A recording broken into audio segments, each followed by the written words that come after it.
Good morning and good afternoon, everyone. Thank you for joining us today on our third and final Ask the Expert call for our Microsoft Security Expert program.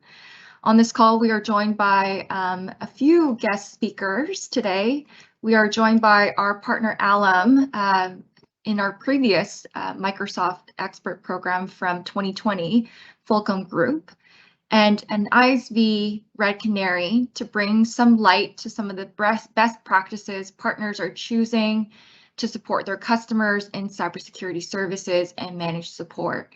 Steve Meek joins us from Dallas, Texas, as the CEO and founder of the Fulcrum Group, and he'll be sharing some anecdotes that he's gathered along his way, having invested in his company in the last over 20 years. To be able to exponentially grow and make those big bets since their inception in 2002. Additionally, we'll also bring on a guest, Michael Lorandi, who is the channel and partnerships at Red Canary, and he'll be just talking through some of the profitability impact of managed detection and response, or MDR, and why EDR, or endpoint detection and response services, are a must-have for customers in their growing space. Then finally, I'm going to be finalizing the last 5 minutes of our call, reviewing some of the components that we have to prioritize. With this being our last and final call, there's going to be some milestone efforts that your team will have to complete before our final end to the program, which is March 31st of 2023. So with that, let's get started. I want to bring on Steve on screen.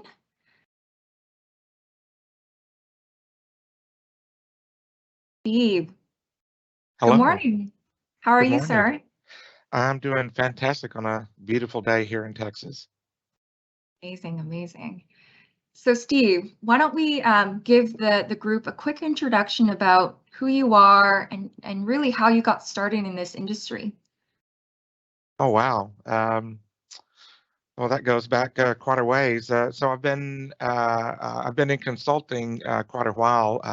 A firm that I'd worked for before, I was one of the old CompUSAers many moons ago, and went there into technical training, and then I worked for an old Novell Platinum shop, and that's really where I got my first taste of consulting.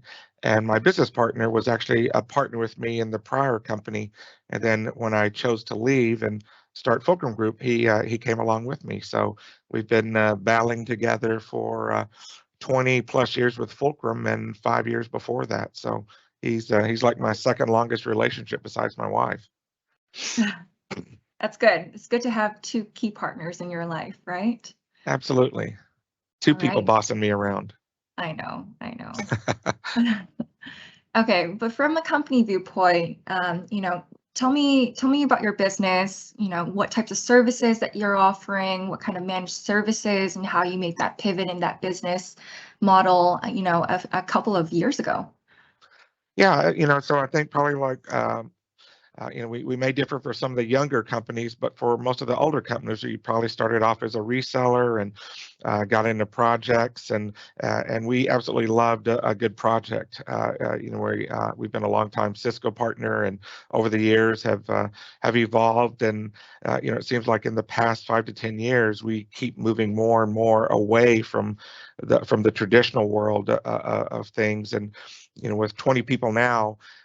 We've kind of had to really look at our firm and make some decisions on who we wanted to be and how we were going to act. And we went from a much smaller firm with a lot of senior people to a larger firm with a few senior people, but a lot more levels within our organization and role-based people to kind of deliver our managed services offering, which we call it Spot Managed Services. But we did maintain our VoIP practice.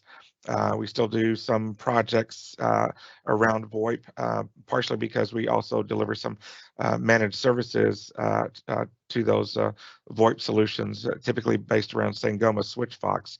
Although we did just do our first Teams voice deployment, I believe it was last month.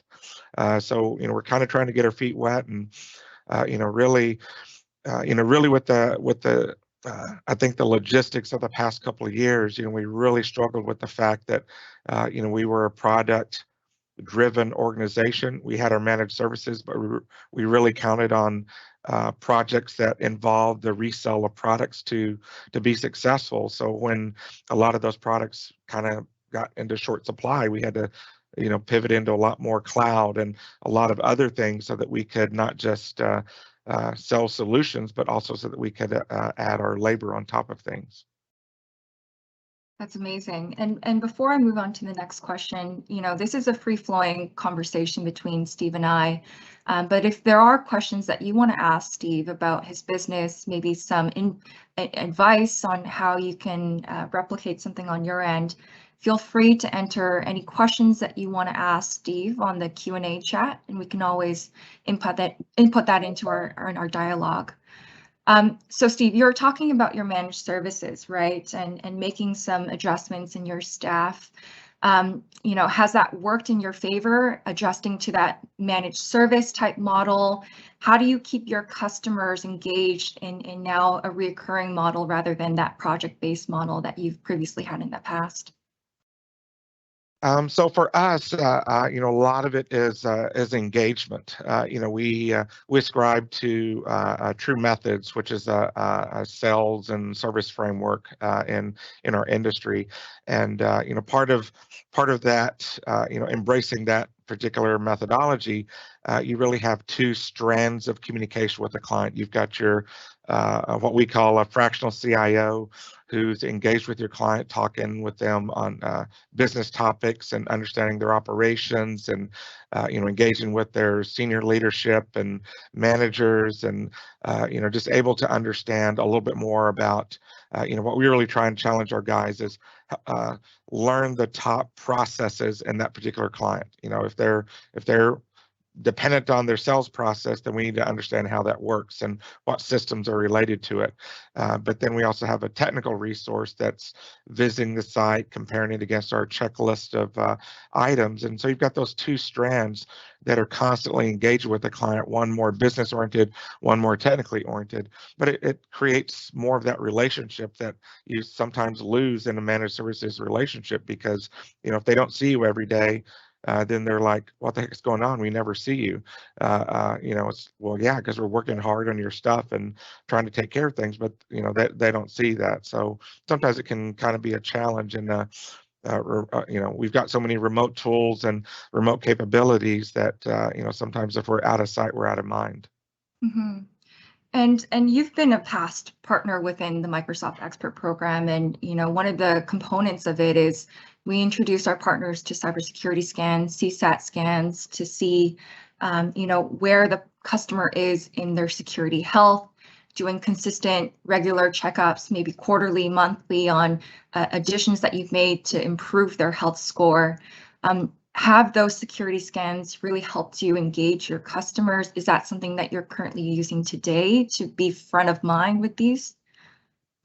Yeah, you absolutely need to be able to look at things, to get the lay of the land. Whether you're looking at the NIST model of identify, protect, detect, respond, recover.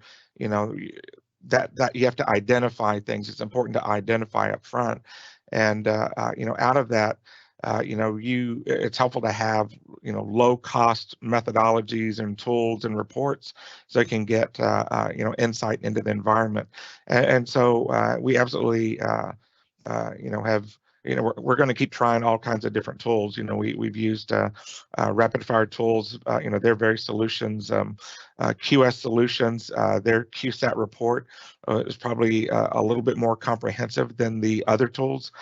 You have to create an object or an application within your tenant, and it's able to scan stuff. The thing I like about it is it also has like a scanner that you can deploy to all the workstations in the environment. And it's able to be kind of an end-to-end, all on its own, enclosed way to evaluate the environment. And obviously, since it's a report with a lot of text, there's also some involvement, like a questionnaire that you have to go through with your person. So there's a labor burden as well that you need to factor into your cost and whatever you sell it to your client for. but QS Solutions, MSP Easy is another tool that that we've been looking at and trying to utilize in selling efforts. But it's a very ITIL networking kind of thing of, hey, before you go in and start making changes, let's get a snapshot of exactly what the environment looks like to make it easier and better for us to go in there and make changes. And I think it's helpful for us as well. One of the things that we're working on is trying to develop the edges of what we would consider a standard security implementation for our managed services clients versus what is add-on revenue in a project that we would go to the next level of securing a client's environment. The power of 365 is it's a whole bunch of tools working together that can deliver a lot of value. The downside of it is there's a ton of security settings and policies and things that you need to do to secure it, from everybody else out there that's trying to get into our network. So, understanding and developing those edges for you and your business is important, so your clients know what's included and what isn't included. Yeah, I think you're alluding to kind of the upsell opportunity that's available with Microsoft subscriptions, right? And now with the SMB Hero SKU of Business Premium, including some of those benefits security-wise of endpoint with Microsoft Defender for Endpoint, those are additions that make it easy for you to quantify that standardized process of you need to be at this baseline before, and if you're going to be this aggressive before we work with you, right? So could you go through some of the process of, how you quantify the benefits of a Business Premium, what you typically say in those customer engagements, and then from that point of them adopting it onwards, what does that project engagement look like, and how does that management look like from your point of view? I think I'd say that it's really a business conversation. When you go to the doctor, you don't go in and they start prescribing medication right away. They do some tests, they ask some questions, they get to know you, and that's what we really try to do. We try to have that business conversation of, help us understand what you're trying to accomplish. I mentioned asking about their most important processes, but it's really having a sense of who they are and how they work, and are they mostly knowledge workers, or are they just they just have line of business apps. I think the scary thing to me about I've been a CISSP for almost 10 years, and about 3 years ago I started thinking about how business was evolving. This is kind of the the COVID years, and everyone's working remote, and just the traditional model that I grew up on is completely bypassed by Office 365 and everything cloud. And I realized I really had to go back to the drawing board and rethink of how I think about cybersecurity for my clients. Because I grew up in, hey, firewall, antivirus, and it's just evolved so much over the past 10 years that I really had to go back and I took the I can't remember, the MS500, whatever that is. Went through that curriculum, and it just really opened my eyes to how much more we could be doing, and simple things like conditional access.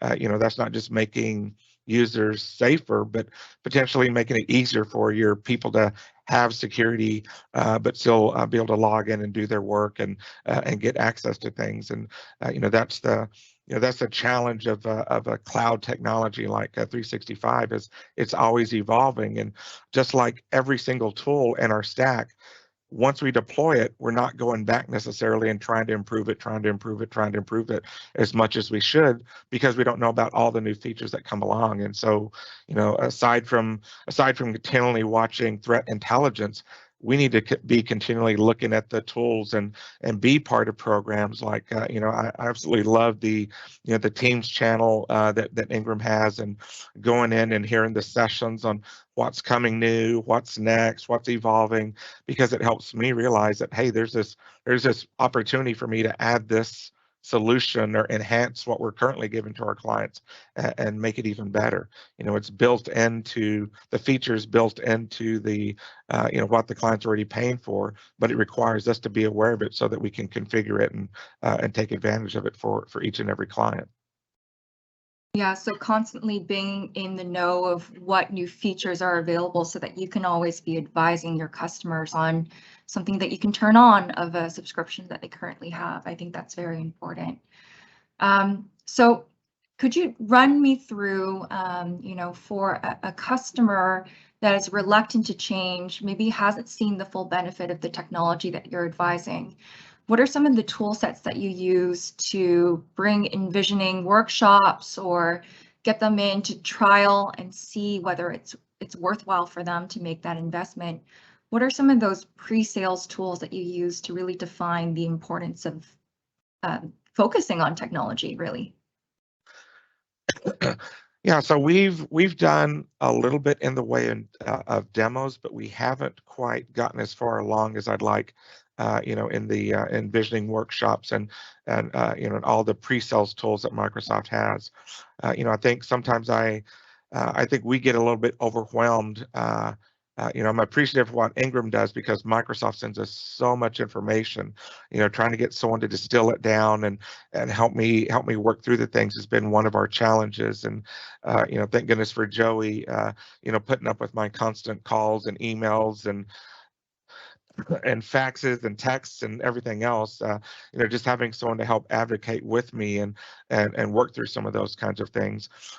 For us, we've done a lot of lunch and learns with our clients. I think we've done a couple with the Microsoft Ingram team. We've got one coming up next week where we're talking about premium, but a lot of it is, we engage them in our telemarketing efforts, bring them in and, try and do a demo or do some light configuration or talk about what's going on. But, I still see that there's an even bigger opportunity there for us to understand more about all the tools that Microsoft offers and work with Ingram to help us bring them to bear and utilize them more in our selling and marketing efforts. So I don't have a great answer there other than, we really need to be doing more there. And, just finding the bandwidth to do it right now has definitely been a challenge. Yeah, I think what I'm getting across is working with your Ingram representative has been super instrumental in opening up your eyes to what's available and asking them to see how they can support. I think it's a fair statement to say that, the partners on this call, everyone has an assigned Ingram representative that can really support them on any pre-sales discussions, any post-sales discussions, supporting with cybersecurity scans. We can do that through our Center of Excellence team. So it's really about, putting yourself out there and asking, what can you do to help me based on the challenges that I'm foreseeing, and working with us. I think that's a great point. Yeah, I think that like in this past year, just working with, all the team, I know my business partner, David, has like a cadence call with the Microsoft team and they're meeting regularly. But, in a year that we really struggled with sales and projects, managed services was basically flat, but we grew our cloud business, 15%. Which is nice, but the better part of that is we grew our services business 60%, 66% year over year, and a lot of that was services around cloud delivery, cloud migrations, and additional cybersecurity configuration and so forth. So it really our engagement with Microsoft really helped us make our year, and a year that was really tough due to all the product shortages and logistic challenges and other stuff that was kind of holding us down and keeping us a challenge. Is there anything that's keeping you up at night in regards to changes that you're going to have to adjust your business around? MCPP is definitely front of mind of how to retain silver and gold competencies with Microsoft, or growing asks from customers around cybersecurity services. Is there anything that you're currently pivoting your business based on what you're asking for in terms of adjustment from vendors, from customers alike? Yeah, I think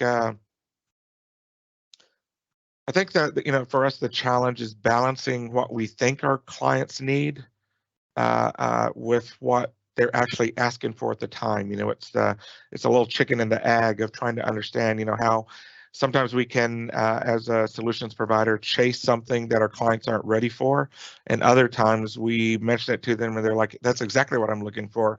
I need to do that." So we're always trying to take our efforts to add value, all the time, and find those opportunities, with our clients to help them accomplish whatever they're trying to accomplish.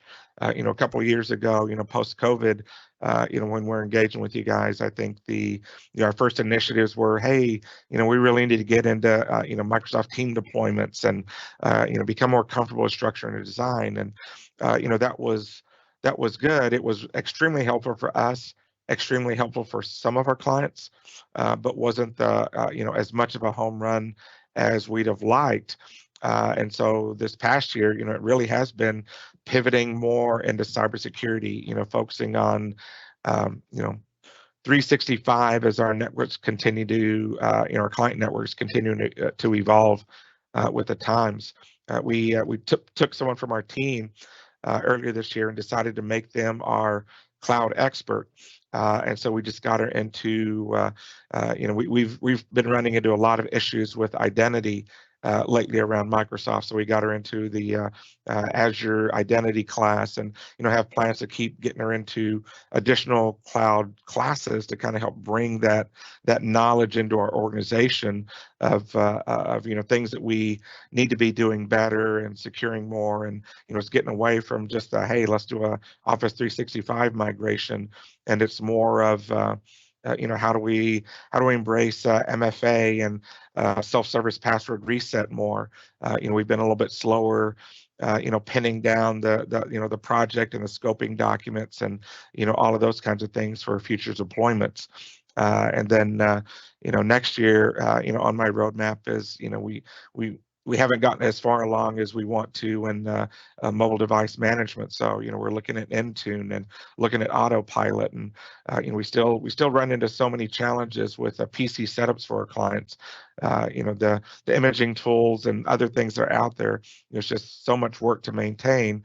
It'd be nice to have something that would help facilitate that a little bit better for our clients. So we've got a lot on our roadmap and a lot that we need to do. Anytime we, like other partners, I'm sure anytime we adopt a technology, it's more than getting one person trained. It's getting one person some training, us training ourselves up on it, creating all the implementation documents, training our service desks. So there's a lot of labor commitment from us to just be able to support those kinds of things. And we're excited and scared at the same time about every time we pivot a little bit in our business, but it's what we have to do.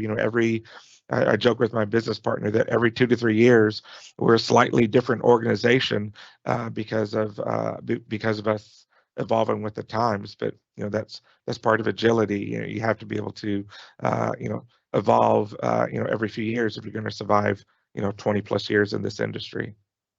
Yeah.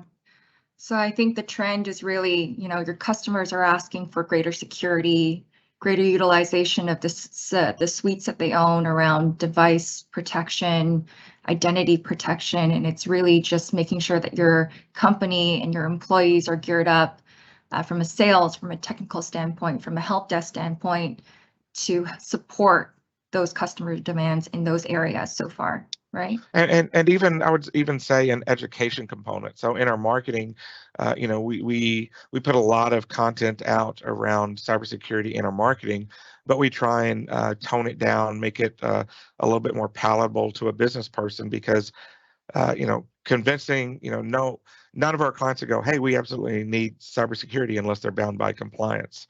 So what typically happens is, from conversations with their assigned fractional CIO, from education from our blogs, from our social media posts, from all the different efforts that we have, after about 15 conversations, they may say, hey, I know we've been talking about multi-factor authentication, but tell me a little bit more.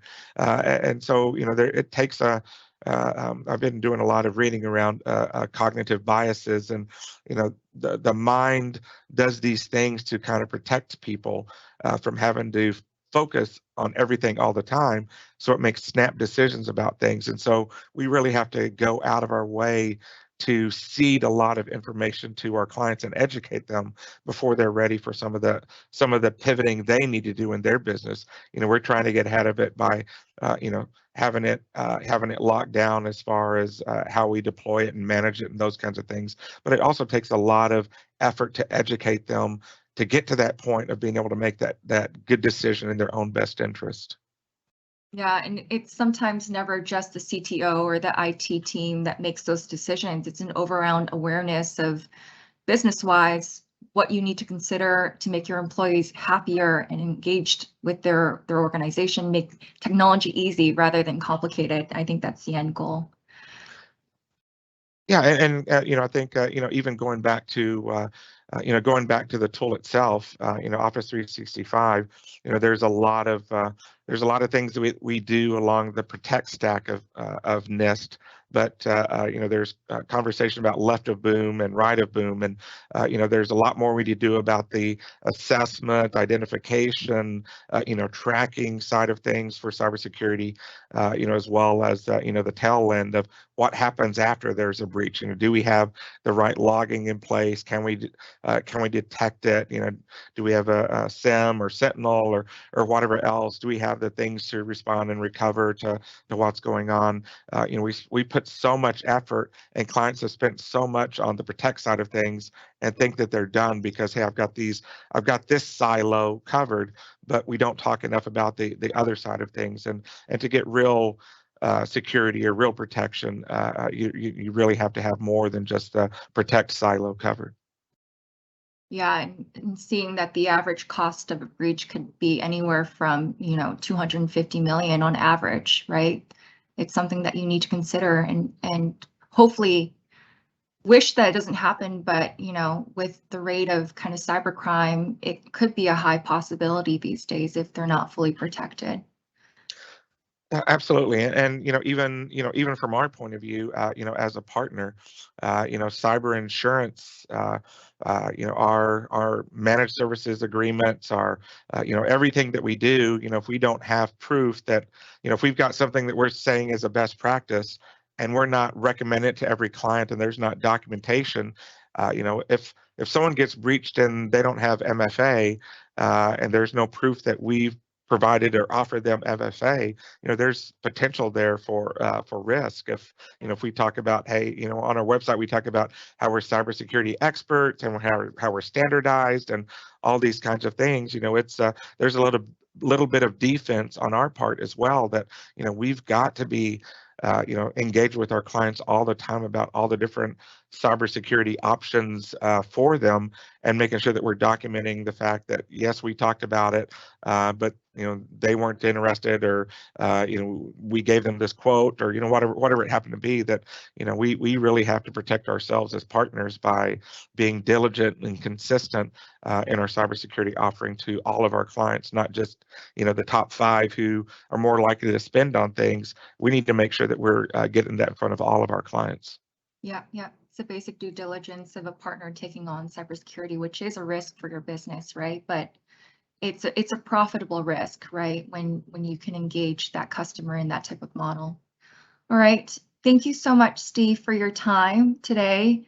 We appreciate your feedback and insights on how you've been able to pivot the business and really hone in on cybersecurity. So thank you so much for joining today. All right, sure thing, Brianna. Thanks for having me. Thanks, Steve. All right, so we'd love to move to the next portion of our call. As I talked about in the beginning with our agenda, we have a lovely guest, Mike Lorandi, joining us from Red Canary. And he's going to be talking us through how his company has been able to help MSPs serve their end customers without the fear of cybersecurity attacks. And so, Mike, welcome. Off mute there. Thank you, Brianna. That's very kind of you to say, and I really appreciate the opportunity to come and talk to you folks today. Are you driving the slides? I can, or you can request and I'll let you drive it Yeah, how about that? Do I just go into the share mode there, or? Yep, go for it. Okay. Share out of my deck here. Is that good? Can you see my screen? Is that visible or not? Let's see. Okay, share this content, and let's do that. Is that good? Yes, we can see it. Terrific. Perfect. All right, I appreciate patience there. Although, let it load. I'm going to forgive that I saw Google. Yeah, but I don't make these decisions. I live with them, you know. Thank you very much. Again, I want to share with you folks today. And by the way, I'm going to kill my camera in case my upload speeds are not quite up to snuff here. I want to share with you some of the material that we've shared with our MSP. We have over 100 MSP partners today, but are looking to work closely with Ingram and have been working closely with Microsoft since 2018, and wanted to share some of that history with you guys and have some things that we could talk about together. I wanted to, first of all, introduce Red Canary. We are a managed detection and response provider that is, I would say, on the rise in terms of growth and in terms of customers and customer success. But we'll talk a little bit about that, but mostly about MSPs and risk, what the changing landscape looks like in terms of risk for MSPs in cybersecurity. And then we'll talk a little bit about a go-to-market strategy, how to sell cybersecurity to your customers, some of the suggestions we could have based on some of the experiences we've had with our MSP partners. And then an optional topic, I'll just go into that, why partner with Red Canary. It's not a commercial. It's designed to be more of a transfer of knowledge here. So there's quite a delay. I wonder why.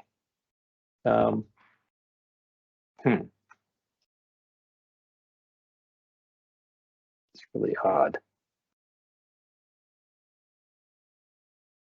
Oh, there we go. Come on, 6.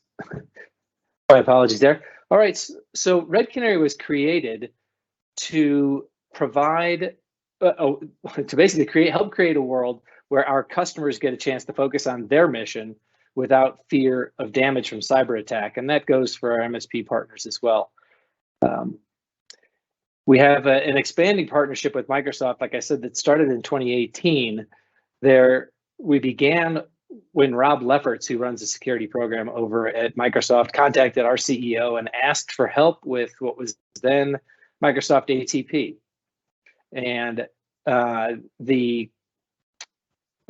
it led from there into 2019 and 2021. You can see we moved further and further down the path of providing more and more support of the Microsoft stack, including Office 365, email support now, and we won recently was the Security Trailblazer Award, and just in October named the first Verify MXDR solution provider.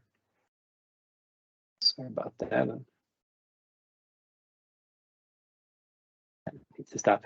So here's just a brief indication of some of the closest we've got with Microsoft on the security front. We were the first winner of the Security Trailblazer award there. I also, to level set, I wanted to share some of these cybersecurity acronyms. I think everybody on the call probably is familiar with most of these, but I really am not a fan of throwing around acronyms without explaining what they are. So just here as a reference, I believe we'll also be able to share this deck with you a little bit later, so you'll be able to see that if needed as a reference. So getting into MSPs and risk, the changing landscape and what that involves.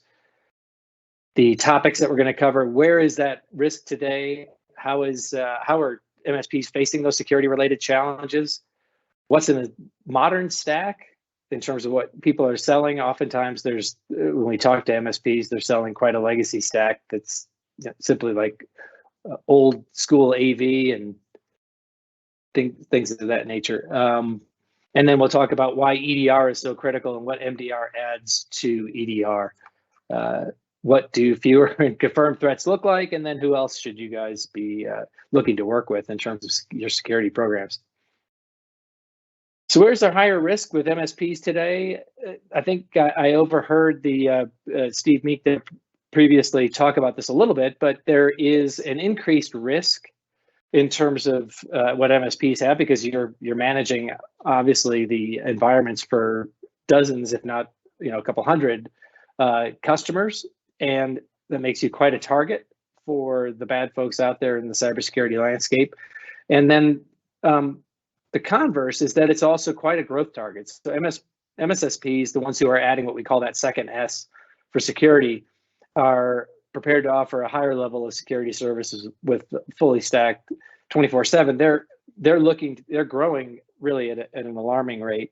But in the face of that, our MSP partners, and I'm sure some of you folks as well, are facing some of these challenges. Insufficient staff to provide that security for your underlying customers. And then when you go to look for solutions, how do you navigate the space? I mean, I think at last I checked, there are maybe 100 MDR providers out there, depending on how you define or how Gartner defines the acronym there, Managed Detection and Response. But we can help you navigate that. How do you provide profitable, comprehensive security packages to your customer base? How do you make sure that there's sufficient help there? And then, cybersecurity insurance premiums or policies aren't getting renewed. And I guess one open-ended question to ask, how was your most recent renewal experience? And from what I gather from the feedback that I get from our partners, not particularly pleasant. So we can help you with that as well. So what's in a modern cybersecurity stack? Here's just some representative vendors that exist in the MFA space: email protection, backups, and also EDR and MDR. But really, why is EDR so critical? It's the basic building block of cybersecurity, and I can tell you that there isn't an incident response that doesn't happen without one of the major providers here. CrowdStrike in the mix with Carbon Black and Microsoft and SentinelOne. These are rather obvious. The other logo there is Jamf, which is focused on Macs. But why MDR on top of EDR? What does that do? And I'm going to talk about that in the context of an architecture that I'm familiar with, which is Red Canary's architecture here. And so within Red Canary, the first thing that we do from our EDR partners is we actually ingest raw telemetry. We get the same data that they feed into their consoles, and you can kind of picture that as forking and an identical stream of data coming into the Red Canary portal and our Red Canary detection engine in particular. So we do that configuration with our partners, Microsoft. The setup takes minutes, really very simple to accomplish. And at that point, the Red Canary platform starts working. So our ramp up time with our partners and with our customers is essentially turn it on and it works, with very little configuration on the EDR side. There are other tools that we can integrate with, but that's really as simple as it gets to get started. Then our threat intelligence team does their research and informs the behavioral analytics that feed our detection engine and the detectors that our cyber incident response team write, particularly our detection engineers. And then those potential threats that basically are picked up by the correlation engine inside of this detection engine, push those over to our Red Canary analyst workbench, where our detection engineers and the cyber incident response team views those a little more carefully. And we need two different folks to look at those threats and determine which ones need to get moved to the confirmed status. And most of them wind up obviously as false positives. And this filter process that happens through this virtuous cycle is why our customers through the Red Canary portal only get confirmed threats. And from there, as a partner MSP, you guys can see those across an entire customer base. We have a summary page, a dashboard available that has both summary information and then detailed information for each of the customers. So a true multi-tenant display of what you're doing. And then your customer team may or may not be invited into their own portal. They may not want to, but if they can, if you'd like them to. And then Red Canary incident handlers work directly with the MSP team to ensure that everything is up and running perfectly within this environment, the Red Canary portal, as the detections come in. When a confirmed threat hits, this helps us with our 24/7 coverage. There's the ability to have automated responses configured within the platform, and that's via our playbooks. And we have standard ones that we make available to our partners and to our customers. And you can also add additional ones that then get added to all of your underlying portals that you're managing on behalf of your customers. But then that whole process can involve also not just triggers, but responses that are automated and can do things in the middle of the night, like ban hashes and isolate endpoints and ensure that bad things don't continue to propagate as you can basically overnight or on weekends or times when you'd rather not have to deal with that. So this is the overall picture of the architecture and how that works. And this is the effect of it, right? What does that look like in a typical environment with 3,500 endpoints? And this could be an MSP or a direct customer, but really in the context of MSPs, you can imagine that in order to protect 3,500 endpoints, there's about 9 billion telemetry records that come in on a daily basis. This can translate something like 12,000 plus tip-offs, which are suspicious behavior that our analysts look at through the Workbench process, the correlated activity that comes through and shrinks that down to 690 significant events in this example. And then a further reduction into those confirmed threats. Well, now you've got 13 detections to pay attention to, but of those, hey, 3 of those are malicious and high severity attacks. So over the course of time, you can see that what we're going to tell you about within the portal, with the Red Canary service, is going to highlight which of your customers are seeing what level of threats and what level of attacks, and really help you prioritize how it is you remediate that. There's also a slide I have a little later that goes into how Red Canary ourselves can offer optionally to our MSP partners and our customers what we call active remediation. And that's where we do the remediative work on your behalf, so you don't even see these. You can see them, but you won't even have to take action on them. All right. So when we think about risk in general, more holistically, who else should MSPs be working with to make sure that they're covered in terms of cyber risk? And really, incident response is a key component of that. And we have a significant number of incident response partners that we can introduce our MSP partners to. And some of our MSP partners actually do incident response themselves, just depends on their business model.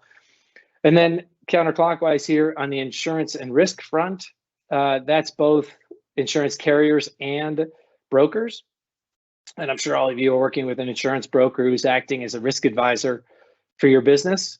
And we partner with those folks as well to help them direct their customers to Red Canary if they need help with their cybersecurity programs. And then technology partners, I touched on this a little bit in terms of the integrations of the EDR vendors, but there are significant partnerships beyond Microsoft, beyond the other EDR vendors as well, that have to do it, that help us round out our offering. Okay, get into here the go-to-market strategy that we can talk about. How do we actually sell cybersecurity to our customers? So first of all, let's talk about why we would do that, and then what does this comprehensive program look like these days?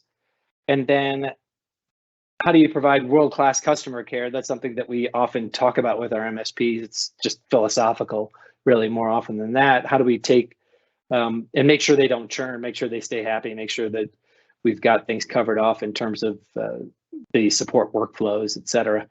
And then we can offer some introductions to our MSP partners to help them bridge the gap and facilitate some of the additional components of a security architecture that they might have in place. So really taking care of the why first. The 2 reasons are that you're going to maximize your margins if you can increase your per seat price by 20 to 30% and charge extra for that on top. So I know that our partners for our component have many multiples of the cost baked into their platform when they look at their security package. And what does that mean? I mean, for example, easy math, let's use simple math. If they pay us $5 per user per month, they can turn around and charge $10 or $15 in some cases. So there's substantial margin in that. And then the need is growing quite rapidly. Customers are becoming smarter about cybersecurity. They know that they're needed, but it's in that case, it becomes really quite a source of profitable growth for our MSP partners and for yourself. So what's in a comprehensive security package, and what does that math look like? And here's just a high level set of components, really not more detailed. You could probably find certain similar lists that might have a dozen things. But in general, of these 4 core components that are needed for most cybersecurity insurance programs, the cost should be roughly $30 to $35 per user per month. And then your MDR should fully support really all of the ones related to the endpoint, which cover identity, email protection, EDR, and even network that goes beyond the endpoint there as well. And that cost is somewhere in the $3 to $7 range, depending on volume. But the suggested overall market price catches up here at $55 to $80 per user per month, which means the expected margin really does go between 65 and 100% on top of the cost structure in this simple example. We also have additional remediation support available. And as I mentioned, if your provider doesn't have that, it's something that optionally could make a ton of sense as you compare it to the cost of FTE here as a full-time employee. So do you go out and find somebody, hire them, hope that they're good, pray that they continue to do a good job and don't leave, those sorts of things? Or do you hire us for a small incremental uplift to do that for you? And that's really what we've started providing this year with what we call active remediation. World-class customer care. This is a cycle that we go through. So I'm just sharing what our process looks like here. And you probably do many of the same things, but we found that this leads to gross retention numbers that are north of 95%, and which means that only about 1 in 20 customers churn over the course of a year. And then we have net retention that's north of 110 to 115%, which is where you add additional services to your customers over time. So in a business that is really dependent upon recurring revenue, it's important to get customer care right. And we can assist you with that process as well, and share what it is we do to keep our NPS score in the 70s and 80s, and the retention scores as high as they are as well. And then available introductions we can make on your behalf. We have technology vendors, security consultants, distributors, all the things you see here, but incident response firms is probably a very common, our most common introduction, where people say, I'm trying to build an IR response plan. Can you please introduce me to somebody who can offer an IR retainer? We do that all the time. We have over a dozen IR partners, and we can offer those up. Insurance carriers, risk advisors, breach coaches. We actually have a particular insurance provider called SeedPod Cyber out of Philadelphia that will give MSPs preferential treatment and terms for their policies. And they go through an assessment process with the MSP, but basically post underwriting, they can provide policy discounts, premium discounts that are close to 30%, and also extend higher limits and lower deductibles for those MSP partners. And the reason why Doug Kreitzberg over at Seedberg Cyber partners with MSPs in particular is that they can act as that certification that the underlying customers have the level of support and security that SeedPod requires to provide those preferential terms. And I can make those, that introduction for you if that's interesting. So then just really finishing up with a couple of slides on why would you partner with Red Canary in particular. And like I said, the intent of this deck was not to be a full-blown commercial, but more to make sure that you had some additional information that could be helpful for you. We can talk about best of breed MDR without the staffing, what our architecture looks like in a little more detail. And I'll talk about active remediation here so you can see that. and then what our pricing model looks like with for MSP partners, and then also close with a link to a video that you can see whenever you have time. But here is the first really thing we want to explain is that how we can help you remove the staffing requirement while providing that level of service and filter, if you would, for something like Microsoft Defender for Endpoint and the related Microsoft workloads. There is a number of things that we do within that context that are unique to Red Canary as a Microsoft partner and would benefit you folks as well if you were to be able to adopt us. Here's the architecture in a little more detail than what I showed before. We've got the EDR platforms that I showed, but also network alerts, identity alerts, email alerts. They come into the same system, and everything happens here within the analysis of the suspicious activity, the publishing of the threats, making sure that our partners and our customers know exactly what happened. And then those automated playbooks can notify you and your team to take action. So it's both notification as well as response. But when certain conditions are triggered, and those can be pretty complex nested conditions, then certain actions can be taken, and there can be multiple actions that are taken from a particular trigger, and your incident handler team can work with you as the MSP partner to make sure what you have is optimized for your customer base. Okay, and then on the Microsoft side, I mentioned this briefly, but here's a nice picture that's relatively new. But what the message here is that every one of these, I'll call it pink, I guess, is a Microsoft workload that you can see that covers everything from endpoint to identity, Office 365, cloud applications, Azure AD identity protection, Defender for Cloud, which is not to be confused with Cloud Apps, Defender for Cloud Apps. Also the Microsoft Defender for Endpoint and the Linux EDR.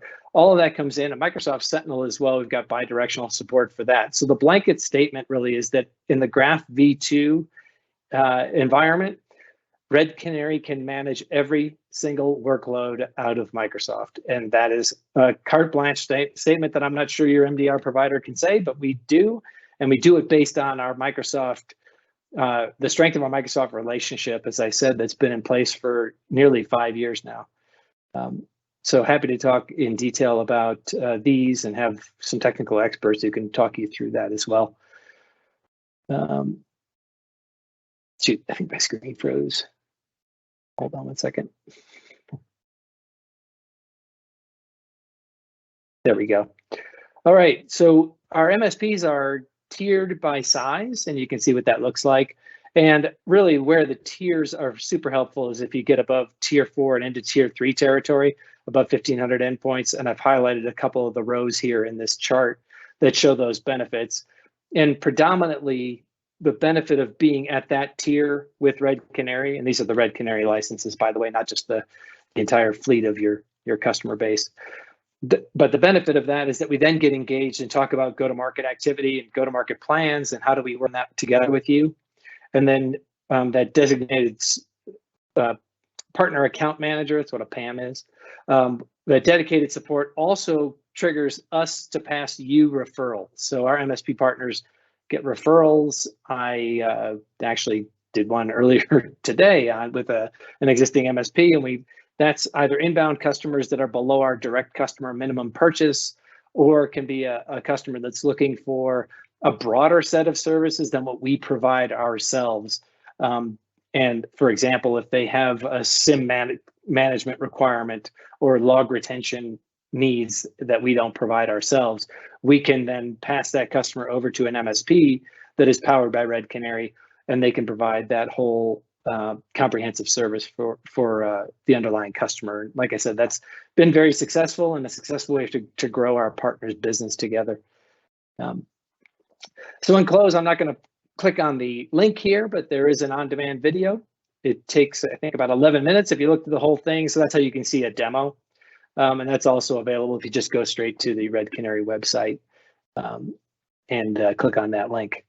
And then for further information, there's a link here that is basically a partner selection. You can see managed service providers on our website and get additional information there. But that's really all I had. And I can certainly answer any questions, although I will tell you if I need to find a technical person to help me out, but I can answer pretty much any question that you have, if anyone has any. Yeah, I think that's a good segue. After the call, we do have the presentation deck that Mike has shared, and I'll also leave Mike's email address. So if there's any questions about following up, learning more. But Mike, I think you made a really good point about, remediation and staffing, right? Like the cost of hiring a full-time employee versus, purchasing active remediation for the subset of customers that you're managing their endpoints.